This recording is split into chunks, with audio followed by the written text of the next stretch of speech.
No decent person can watch the video of young people being murdered at a music festival in southern Israel without feeling horrified. It's awful, and there's no excusing it. No matter what you think of Israel's policies in Gaza, you are not allowed to shoot people at music festivals. That's a crime. Israel has a right to respond to that crime and to defend itself. No one seriously contests that. The question for American policymakers, however, is what do we do next? How do we represent the interests of the United States in this chaotic moment? That's not a selfish question. It's the whole point of making policy for a country, to improve and protect that country. If you serve in the U.S. Congress or in the executive branch of government, you have a moral duty to think this way. It's your job. You serve the United States and its population. You have no moral authority except to the extent that you represent your fellow Americans. That's our system. It used to be obvious, but it's worth remembering now because the conflict between Israel and Hamas could escalate into a war between Iran and its allies and the West. Once a war like that starts, you could easily imagine the use of nuclear weapons and all that entails. Millions dead, the collapse of the global economy. At the very least, you could see an unprecedented energy crisis here.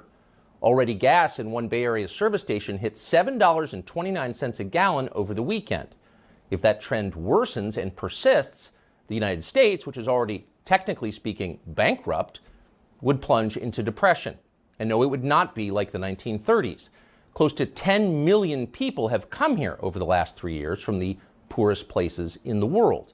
The overwhelming majority of them are on some form of federal subsidies. You wonder how that's going to work out when the U.S. government runs out of money. So there's a lot at stake in how we encourage Israel to respond to the horrifying Hamas attacks.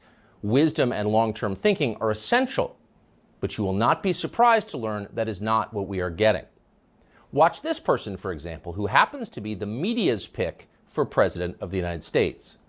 This is not just an attack on Israel. This is an attack on America because they hate us just as much. And what we have to understand is this is the reason that we have to unite around making sure our enemies do not hurt our friends. America can never be so arrogant to think we don't need friends, just like we needed them on 9/11.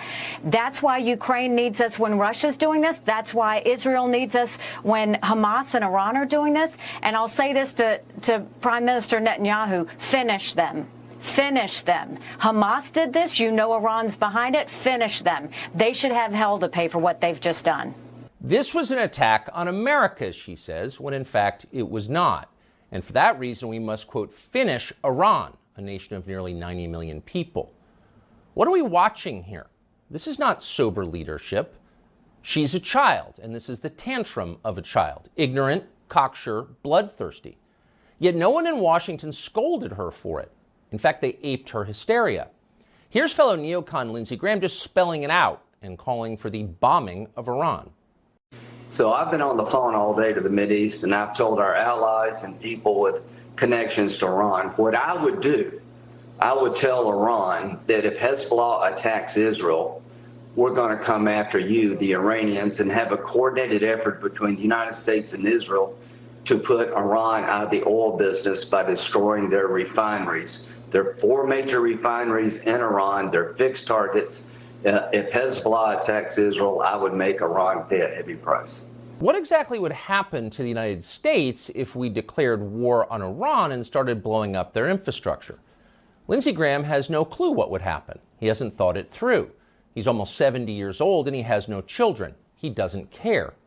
But neither, amazingly, do most of his colleagues in Washington. They're as reckless as he is. Texas Congressman Dan Crenshaw took to social media to call for what he described as a war to end all wars, as if there is such a thing. But of course, there isn't such a thing. Wars beget more war. The bigger the conflict, the uglier and longer lasting the consequences. See World War I for details.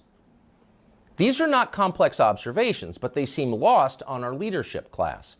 Alone among candidates running for the Republican nomination for president, Vivek Ramaswamy dared to suggest that actually going to war with Iran might not be in America's national interest.